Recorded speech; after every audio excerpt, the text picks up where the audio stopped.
et j'ai le privilège de prier sur lui avant de commencer. Alors, Père éternel, bénis mon frère.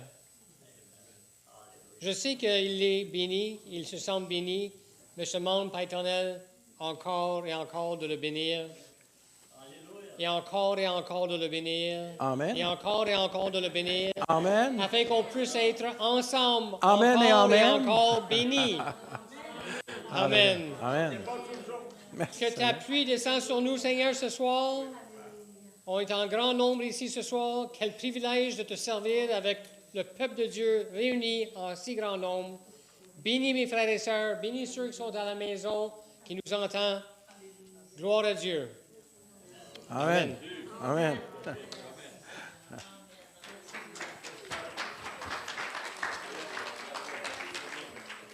Bienvenue aux Centres chrétiens. Je veux dire bienvenue à ceux de la chaîne YouTube aussi, Vivre avec le Créateur ou La vie d'en haut.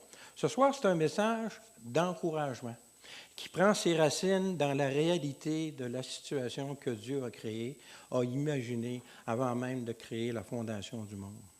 Donc, le titre du message ce soir, c'est « La gloire du temple de paix ». OK, ça c'est... laisse-les là, Sébastien. Qu'est-ce que vous remarquez sur cette image? Oui. Mais voyez-vous le soleil? Voyez-vous la lune? Ah, voilà. Donc, le message, prochaine diapo. Oups, tu as passé droite. La gloire du temple de paix. Donc, dans l'actualité du mois d'août 2024, c'est ce que nous sommes le 21 ce soir, nous entendons régulièrement des nouvelles du conflit entre la nation d'Israël et certains de ses voisins immédiats et certains de ses voisins un peu plus éloignés. Le sujet qui est à la base de ce conflit est l'existence même de la nation d'Israël. Tout le monde dit, ah non, c'est le territoire, mais non, c'est l'existence même de la nation d'Israël. Les nations et les organisations qui sont en conflit avec Israël affirment que le territoire qu'occupe la nation d'Israël ne leur appartient pas. La nation d'Israël, pourtant, est mentionnée dans différents écrits historiques qui remontent même à des tablettes écrites en cunéiforme comme le prisme de Taylor, où se trouve la mention de l'abandon de la campagne contre Jérusalem par Shencherib, le roi d'Assyrie. Nous avons ici cette tablette. Ce n'est pas une tablette, là, c'est un prisme, c'est pour ça qu'il l'appelle de même. C'est écrit en cunéiforme. Et le récit qui est fait là-dessus se garde une petite gêne sur les faits réels qui sont arrivés. On va voir plus tard dans l'enseignement le texte biblique qui donne des détails qui ne sont pas mentionnés, étant donné que ça a été écrit sous l'égide du roi Shencherib. Bien, on sait que l'histoire a tendance beaucoup à protéger la réputation des rois dont elle parle, parce que normalement, l'histoire a été écrite sous la supervision du même roi dont l'histoire est écrite. Donc, la principale source d'information sur Israël, est bien sûr, se trouve dans la Bible, qui est aussi, nous le savons, la parole de Dieu. Lui, le créateur de toutes choses. C'est normal car cette nation a été créée par le Créateur avec un but précis, c'est pour qu'elle devienne son héritage sur la terre et ça pour l'éternité. Le sujet de ce message ce soir parle du temple qui est l'ultime expression de la paix entre le Créateur et sa création pour l'éternité. Donc, ces créatures, c'est pour nous. C'est pour ça que c'est un message qui est enraciné dans l'histoire complète de la Bible, puis qui est un encouragement extraordinaire. Dans ma vie, je l'ai vécu, et plusieurs personnes sur cette terre ont vécu des moments difficiles où la fameuse vision de la lumière au bout du tunnel les ont encouragés à persévérer. Je l'ai vécu personnellement. Je suis certain que plusieurs d'entre vous l'ont vécu. Et cet enseignement ce soir, c'est vraiment parce qu'il s'en vient des temps difficiles. On ne se le cachera pas. 2024, avec tout ce qui arrive, il s'en vient des temps difficiles, même pour les gens d'Église, pour les sauver, les racheter, avant qu'on soit retirés sur cette terre L'apôtre Paul le dit à Timothée, dans les derniers temps, il y aura des temps difficiles. Alors, mais cet enseignement ce soir, c'est un encouragement afin que nous soyons focusés, concentrés sur la lumière au bout du tunnel que Dieu nous révèle dans sa parole. Donc, premier passage que ce soir, nous allons lire Joël 3, versets 1 à 8. Comme d'habitude, j'ai beaucoup de textes bibliques. Moi, mon problème, quand je commence à lire la Bible, j'ai des horaires, je suis obligé d'arrêter. Mais en tout cas, je vais essayer de faire assez rapidement. Donc, verset 1, « Car voici en ces jours, en ce temps-là, quand je ramènerai les captifs de Juda et de Jérusalem, je rassemblerai toutes les nations et je les ferai descendre dans la vallée de Josaphat. Là, j'entrerai en jugement avec elles au sujet de mon peuple, d'Israël, mon héritage, qu'elles ont dispersé parmi les nations et au sujet de mon pays qu'elles se sont partagées. Ils ont tiré mon peuple au sort, ils ont donné le jeune garçon pour une prostituée, ils ont vendu la jeune fille pour du vin et ils ont bu. Que me voulez-vous, Tyr et Sidon? C'est des noms qu'on entend de ce temps-là. Et vous tous, district des Philistins, Gaza, Philistins, voulez-vous tirer vengeance de moi? Si vous voulez vous venger, je ferai bien vite tomber votre vengeance sur vos têtes. Notez ici que le texte parle qu'il s'oppose à Dieu. C'est Dieu qui parle. Voulez-vous prendre vengeance de moi? Verset 5. Vous avez pris mon argent, mon or, et ce que j'avais de plus précieux, de plus beau, vous l'avez emporté dans vos temples. Vous avez vendu les enfants de Juda et de Jérusalem aux enfants de Javan. Javan, c'est la Grèce, donc on peut parler de l'Ouest. L'Europe a été souvent les pays dans lesquels les Juifs se sont réfugiés là, au fil des années. Ils ont été expulsés régulièrement, l'Espagne, l'Allemagne, à un moment donné, on les a expulsés. L'Allemagne, bon, si on parle de la Deuxième Guerre mondiale avec l'Holocauste, là, c'est terrible. Donc, vous avez vendu des enfants de Juda et des enfants de Javan afin de les éloigner de leur territoire. Voici, je les ferai revenir du lieu où vous les avez vendus. Je ferai, c'est Dieu qui parle, je ferai retomber votre vengeance sur vos têtes. Je vendrai vos filles et vos fils aux enfants de Juda, et ils les vendront aux Sabéens, nation lointaine, car l'Éternel a parlé. Amen. Continuons le texte dans Agé 2, versets 1 à 9. La 21e année du 7e jour, du 7e mois, la parole de l'Éternel se révéla par Agé, le prophète, en ces mots. Parle à Zorobabel, fils de Shetniel, gouverneur de Juda, à Josué, fils de Jotsadak, le souverain sacrificateur, et au reste du peuple, et dis-leur, quel est parmi vous le survivant qui ait vu cette maison dans sa gloire première, et comment la voyez-vous maintenant? Telle qu'elle est, ne paraît-elle pas comme rien à vos yeux? Ici, le contexte, c'est le retour de la nation d'Israël après qu'ils ont été en Babylonie, à Babylone pendant 70 ans. C'est le retour. Le premier temple a été détruit, puis ici, on parle de la reconstruction du deuxième temple. Le temple qui a vu Jésus, d'ailleurs, la gloire du temple qui est là n'était rien comparativement au temple lorsque Jésus est venu, même si c'est le même temple, parce que le roi Hérode, pour se faire aimer des Juifs, parce que lui-même n'était pas juif, puis il était mal vu. Donc, il a mis beaucoup d'argent sur le temple, il a fait beaucoup de constructions pour le peuple juif. Il a utilisé l'argent du peuple, dans le fond, pour se faire aimer du peuple. Donc, puis il dit, telle qu'elle est, ne paraît-elle pas comme rien à vos yeux? Les anciens qui avaient vu la gloire de l'Ancien Temple, le nouveau temple construit lors du retour de l'Exode, n'était pas comparable. Maintenant, fortifie-toi, Zorobabel, dit l'Éternel. Zorobabel, c'est le dirigeant politique de l'époque, je pense. Fortifie-toi. Hein? Gouverneur, c'est ça. Gouverneur, OK, sur l'égide de Babylone. Fortifie-toi, Josué, fils de Jodadak, souverain sacrificateur. Fortifie-toi, peuple entier du pays, dit l'Éternel des travailleurs, car je suis avec vous, dit l'Éternel des armées. Je reste fidèle à l'alliance que j'ai faite avec vous quand vous sortîtes d'Égypte. Donc, c'est ancré vraiment à la naissance, à la création du peuple d'Israël par l'Éternel lui-même. Et mon esprit est au milieu de vous, ne craignez pas. Car ainsi parle l'Éternel des armées, encore un peu de temps, Et j'ébranlerai les cieux et la terre, la mer et le sec. Il y a des reflets, hein, j'ai de la misère avec mes... Dit l'Éternel des armées. Non, je branlerai toutes les nations, des trésors de toutes les nations viendront, et je remplirai de gloire cette maison, dit l'Éternel des armées. L'argent est à moi, l'or est à moi, dit l'Éternel des armées. La gloire de cette dernière maison sera-t-elle plus grande que celle de la première, dit l'Éternel des armées.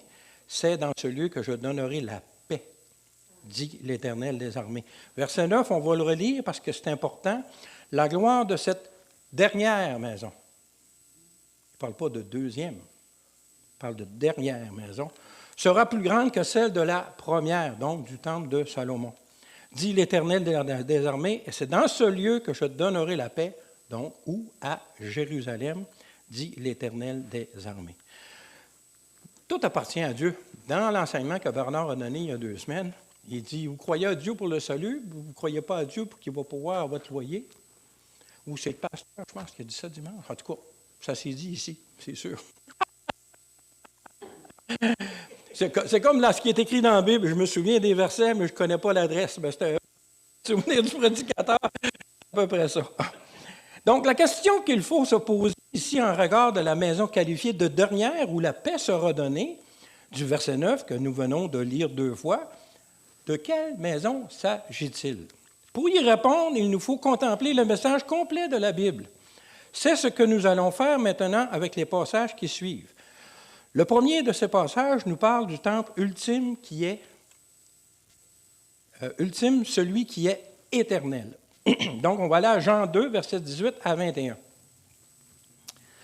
Les Juifs, prenant la parole, lui dirent « Quel miracle nous montres-tu » Il parle à Jésus, « pour agir de la sorte. » Jésus leur répondit, « Détruisez ce temple et en 3 jours je le relèverai. » Les Juifs dirent, « Il a fallu 46 ans pour bâtir ce temple. » Il parle du temple avec les rénovations que Hérode a mis dedans. « Et toi, en 3 jours, tu le relèveras. » Mais il parlait du temple de son corps.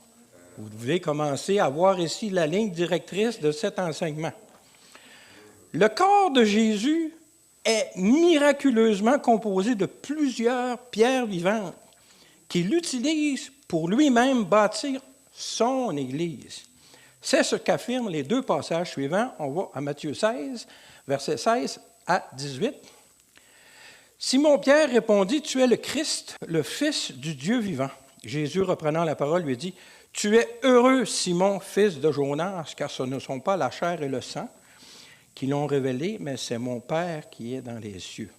Et moi, je te dis que tu es Pierre, que sur cette pierre, je bâtirai mon Église, et que les portes du séjour des morts ne prévaudront point contre elle. » Il y a une grande religion dite chrétienne qui dit que Pierre est le fondement de l'Église de Christ. Ce n'est pas ça du tout ce que la parole dit ici. Le fondement, c'est la communion renouée entre l'être humain et son Créateur, parce qu'il dit « Tu es heureux, Simon-Pierre, fils de Jonas, car ce ne sont pas la chair et le sang qui t'ont révélé cela, mais c'est mon Père qui est dans les cieux. » Et c'est là-dessus qu'est fondée l'Église de Jésus-Christ. C'est cette communion rétablie entre l'être humain et son Créateur à cause du sacrifice de Jésus-Christ sur la croix et de sa résurrection qui a confirmé que son sacrifice était suffisant pour satisfaire la justice du Père.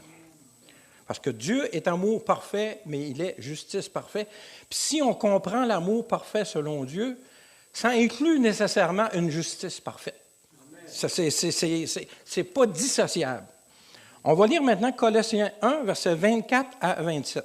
« Je me réjouis, c'est Paul qui parle, maintenant, dans mes souffrances pour vous, et ce qui manque aux souffrances de Christ, je l'achève en ma chair pour son corps qui est l'Église. » Comprenons, frères et sœurs, que les souffrances que nous allons vivre, parce qu'il ne faut pas se bercer d'illusions, nous allons vivre des souffrances.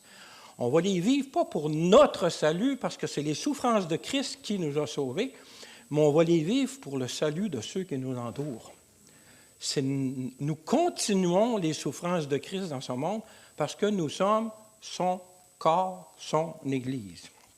Donc, 25, c'est d'elle que j'ai été fait ministre selon la charge que Dieu m'a donnée auprès de vous, afin que j'annonçasse pleinement la parole de Dieu. le mystère caché de tout temps et dans tous les âges, mais révélé maintenant à ses saints, à qui Dieu a voulu faire connaître quelle est la glorieuse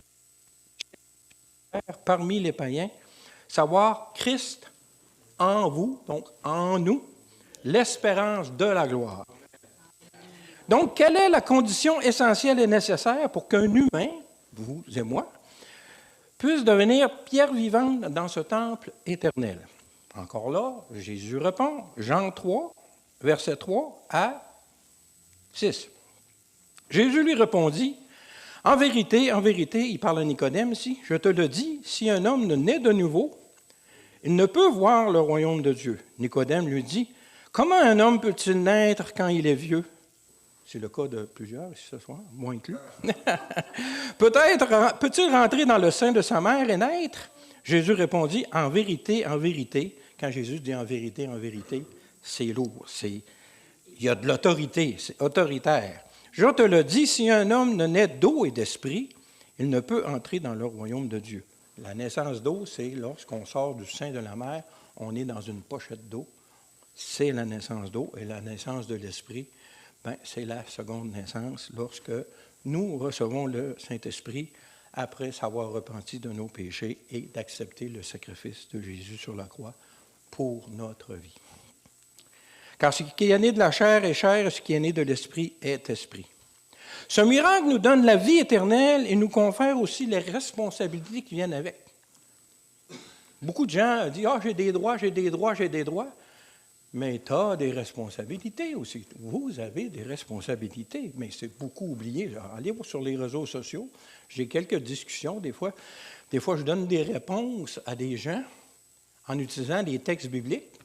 Puis des personnes me répondent « Ah, blablabla. Bla, bla, bla. » Fait que ça me donne une idée du cœur de la personne qui lit les versets que je lui donne. Hein? Cette personne se dit chrétienne. Seigneur, tu connais les cœurs et bénis cette personne. Donc, les responsabilités, on voit ça dans 1 Corinthiens, chapitre 3, versets 16 à 23. Ne savez-vous pas que vous êtes le temple de Dieu et que l'Esprit de Dieu habite en vous? Si quelqu'un détruit le temple de Dieu, Dieu le détruira. On revient au texte original qu'on disait, si tu t'attaques à mon peuple, tu as dispersé tes enfants, tu t'attaques à moi. Fait que, ici, c'est le même discours. Je vous dis, la Bible, hein, que ce soit l'Ancien, le Nouveau Testament, et tout ce qu'il y a entre les deux, c'est en accord avec la volonté de Dieu. Car le temple de Dieu est saint, et c'est ce que vous êtes. Que nul ne s'abuse lui-même. Si quelqu'un parmi vous pense être sage selon ce siècle, qu'il devienne fou afin de devenir sage. Car la sagesse de ce monde est une folie devant Dieu. Aussi est-il écrit, il prend les sages dans leur ruse, et encore, le Seigneur connaît les pensées des sages. Il sait qu'elles sont vaines, que personne donc ne mette sa gloire dans les hommes, car tout est à vous, soit Paul, soit Apollos, soit Céphas, qui est une autre façon de nommer Pierre, soit le monde. Soit la vie, soit la mort, soit les choses présentes, soit les choses à venir. Tout est à vous, donc tout est à nous. Et vous êtes à Christ, et Christ est à Dieu. On a eu des beaux chants ce soir, hein? C'est fantastique, c'est en accord avec ce que j'apporte comme message. Tout cela est donc rendu possible par l'œuvre du Christ Jésus. On voit ça dans Éphésiens 2, verset 11 à 22. C'est pourquoi, vous, autrefois, là c'est important ce passage-là, parce que ça relie vraiment Israël qui est l'héritage de Christ pour l'éternité et l'Église de Christ qui est son épouse. Dieu a créé l'homme, l'être humain en général, à son image. Quel est le désir de tout être humain qui n'est pas trop amoché par le péché, parce qu'on vient tous au monde amochés par le péché à différents niveaux? Quel est le désir? C'est d'avoir une famille, d'acquérir des biens. C'est des sentiments normaux et en accord avec ce que Dieu est, parce que Dieu a créé l'univers dans le but d'avoir une famille, dans le but de voir cette famille-là prospérer, puis acquérir des biens, puis ces choses-là. Ce que Jésus nous dit comme message à un moment donné, il ne faut pas mettre notre espoir dans les biens du monde actuel, qui est un monde fantastique, merveilleux, extraordinaire. Regardez le ciel, regardez la nature, c'est merveilleux.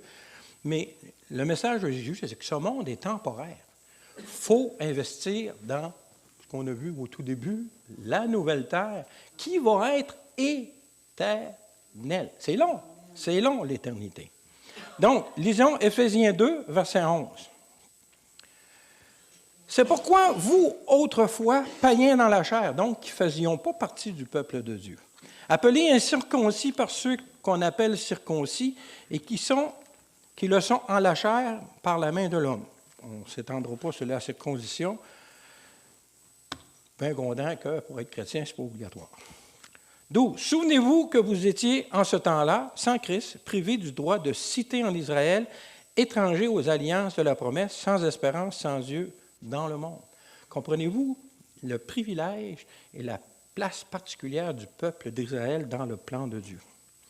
Mais maintenant, en Jésus-Christ, vous qui étiez jadis éloignés, vous avez été rapprochés par le sang de Christ. Christ qui est Dieu fait homme, qui est juif et dont nous faisons partie de son corps. Quel privilège! Puis ça s'adresse à tout le monde. Verset 14, car, on revient à l'enseignement de Bernard il y a 2 semaines, il y a une semaine. Mercredi, c'est une semaine. Parce qu'il y a eu un enseignement entre les deux, ça me mêle, là, mais en tout cas, il y a une semaine. Car il est notre paix. Lui qui des deux n'en a fait qu'un, donc du peuple d'Israël et des païens, il a fait seulement qu'un peuple.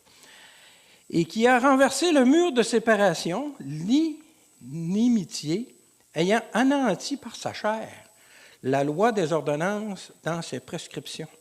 Je lis des textes en ce moment qui concernent les enseignements gnostiques. Là. Il y a un enseignement qui nie que Christ avait une chair, parce qu'ils disent que la chair est corrompue. En tout cas, c'est tout un autre. C'est très intéressant pour ceux que ça intéresse, évidemment. Donc, par sa chair, la loi des ordonnances dans ses prescriptions, afin de créer en lui-même, avec les deux, un seul homme nouveau, en établissant la paix. La paix dont Bernard nous a si bien parlé la semaine passée. Et de les réconcilier l'un et l'autre en un seul corps avec Dieu par la croix, en détruisant par elle l'inimitié. Il est venu annoncer la paix à vous qui étiez loin et la paix à ceux qui étaient près. Donc, c'est beaucoup la paix. Car par lui, nous avons les uns et les autres accès auprès du Père. Je bâtirai mon Église. Dans un même esprit. Ainsi donc, vous n'êtes plus des étrangers ni des gens du dehors, mais vous êtes concitoyens des saints, gens de la maison de Dieu. Alléluia! On fait partie de la maison de Dieu. Amen. Vous avez été édifiés sur le fondement des apôtres et des prophètes. Jésus-Christ lui-même étant la pierre angulaire, celui qui a tout changé. Et en lui, tout l'édifice bien coordonné s'élève pour un temple saint. Dans le Seigneur, en lui, vous êtes aussi édifiés pour être une habitation de Dieu en esprit.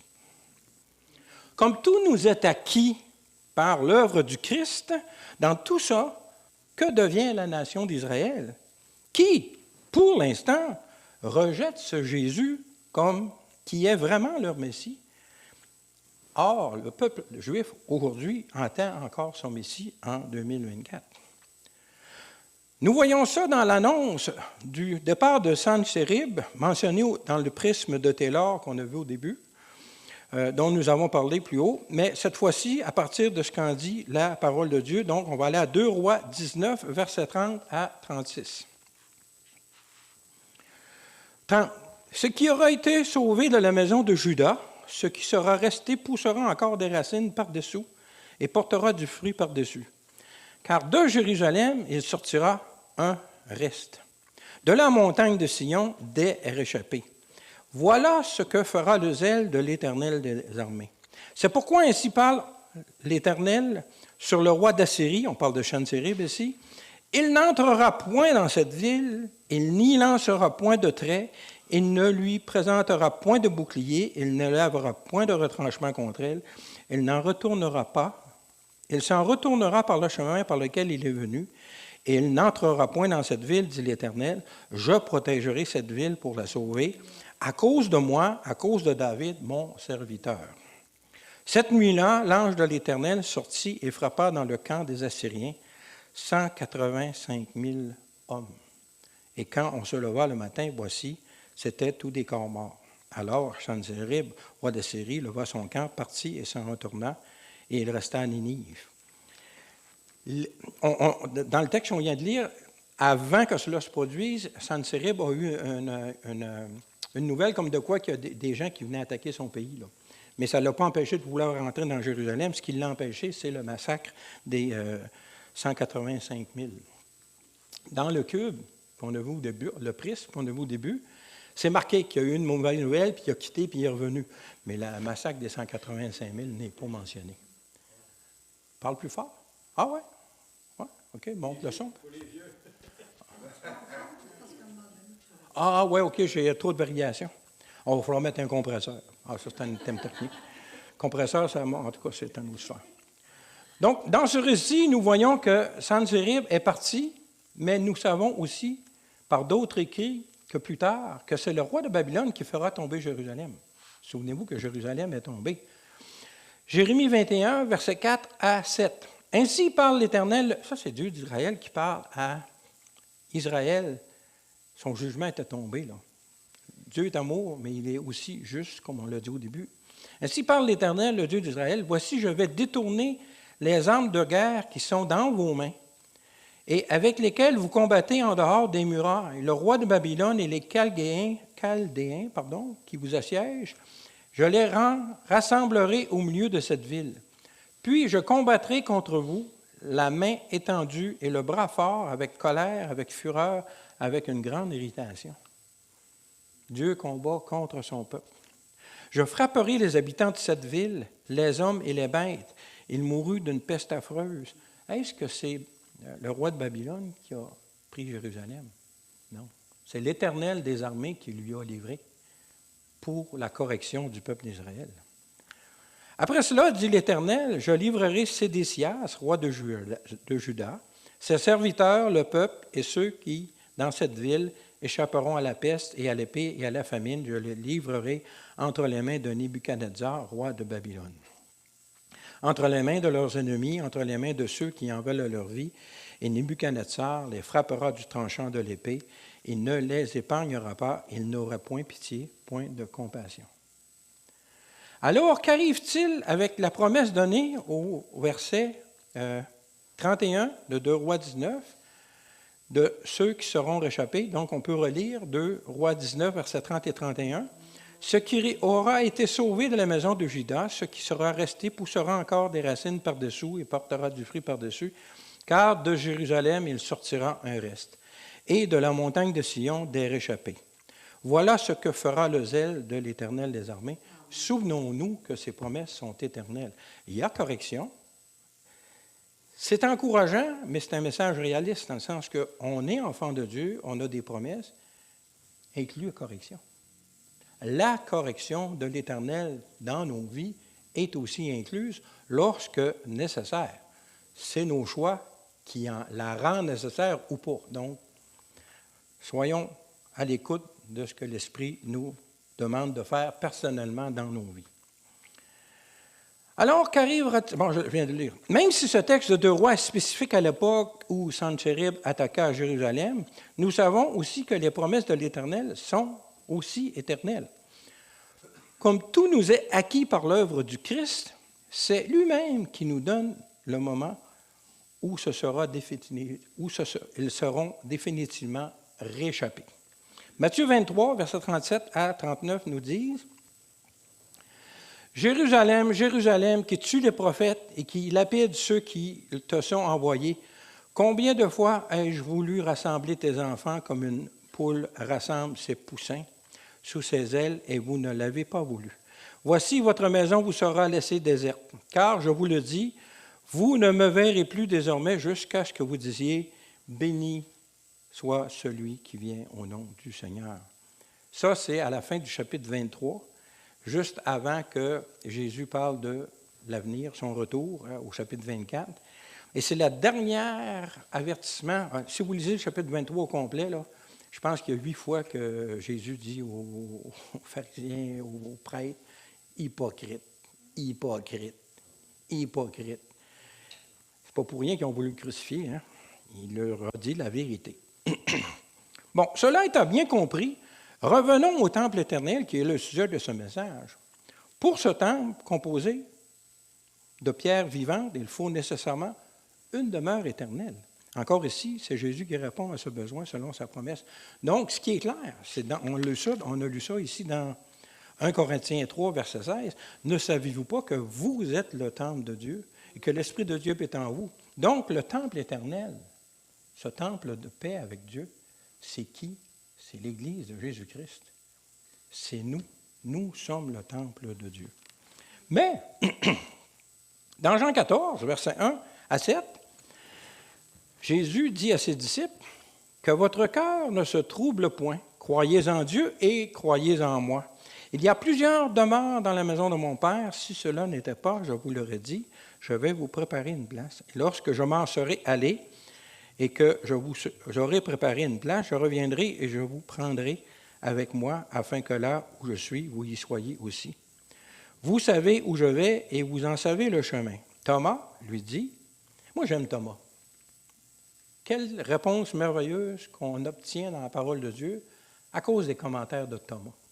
Moi, quand j'étais au secondaire, à chaque fois que je ne comprenais pas quelque chose, je le disais. Il y a des gens qui ont peur, des fois, dans un contexte où ils sont en train d'étudier des choses, ils ont peur d'admettre qu'ils ne comprennent pas. La solution pour comprendre, c'est de l'admettre et de le dire. J'ai toujours... Puis Thomas, je me sens un petit peu relié à lui. Simple, Thomas, il est mort martyr aussi pour répandre l'Évangile. C'est un exemple à suivre. Donc, Thomas lui dit, « Seigneur, ne savons-nous pas où tu vas? » Nous ne savons pas où tu vas. Comment pouvons-nous en savoir le chemin? Jésus lui dit, « Je suis le chemin, la vérité, la vie. Nul ne vient au Père que par moi. Si vous me connaissiez, merveilleux, il habite en nous, vous connaîtriez aussi mon Père. Et dès maintenant, vous le connaissez et vous l'avez vu. » Parce que les autres, ils voyaient Jésus vivant en chair et en os. Mais nous, on a plus que ce qu'eux ont vécu à cette époque-là, lorsque cette parole a été prononcée. Christ est en nous. En nous. Quelle intimité nous avons avec lui. Il n'y a rien autour, il n'y a aucune circonstance qui peut nous séparer de lui, même les temps difficiles qui s'en viennent. Comme le reste de la nation d'Israël sera réchappée lorsqu'elle reconnaîtra Jésus pour ce qu'il en est, disant, « Béni soit celui qui vient au nom du Seigneur. » Ce n'est pas un hasard que cette demeure éternelle qui descend du ciel s'appelle Jérusalem. Nous avons sa description dans, on va mettre le diapo 27. Et voilà. C'est directement relié. Les proportions sont gardées. OK? C'est les proportions de la Jérusalem céleste par rapport à la dimension de la terre actuelle. On prend les kilomètres donnés, là. C'est vraiment particulier. Et il montrait la ville sainte, Jérusalem, qui descendait du ciel d'auprès de Dieu. La lumière au bout du tunnel, c'est notre demeure éternelle. Parce que nous sommes la demeure éternelle de Christ Jésus. C'est merveilleux. Comme il est 8h05, nous voyons cette description dans Apocalypse 21, versets 10 à 27. Je vous encourage à aller le lire. Je ne prendrai pas le temps de le lire parce que le temps est déjà arrivé. Mais c'est merveilleux. Puis on voit le lien dans cette description entre l'Ancien et le Nouveau Testament, le plan éternel de Dieu qui se tient de la Genèse à l'Apocalypse. Tout se tient, le plan de Dieu est imparable et nous sommes en lui. Donc, n'est-ce pas merveilleux ce qui attend le reste de la nation d'Israël et toute autre personne que le Seigneur Jésus-Christ, parce que le tiers de la nation d'Israël qui va survivre à l'attaque méchante et directe du grand leader charismatique au milieu des 7 années de la grande détresse de Jacob, il va détruire le 2 tiers de la nation d'Israël. Le tiers va être retiré dans le désert, protégé par l'Éternel lui-même, jusqu'à ce qu'au moment où ce tiers-là dise « Béni soit celui qui vient au nom du Seigneur », c'est alors que Christ va revenir en gloire. Et qu'on verra ce qui est écrit dans le premier texte qu'on a lu, qui va les rassembler dans la vallée de Josaphat. C'est vraiment au retour de Christ que cet événement arrive. Donc, le dernier temple, c'est nous.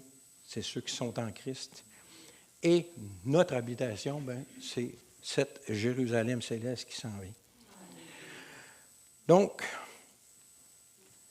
n'est-ce pas merveilleux ce qui attend le reste de la nation d'Israël et toute personne que le Seigneur Jésus le Christ, le Fils unique du seul Dieu vivant, aura sauvé par son œuvre sur la croix et sa résurrection. Soyons encouragés par cette promesse unique à travers les temps difficiles qui s'en viennent, ne nous le cachons pas, afin que nous persévérions jusqu'à la fin dans la joie qui vient du ciel, indépendamment des circonstances terrestres pénibles.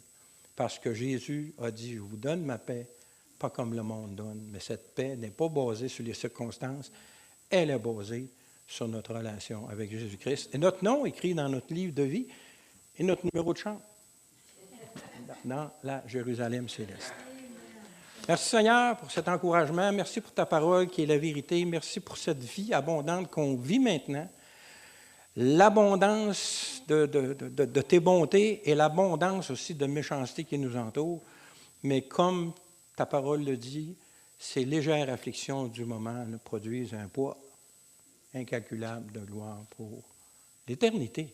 L'éternité. Soyez bénis. Soyez bénis. À la prochaine, si Dieu le veut. Amen.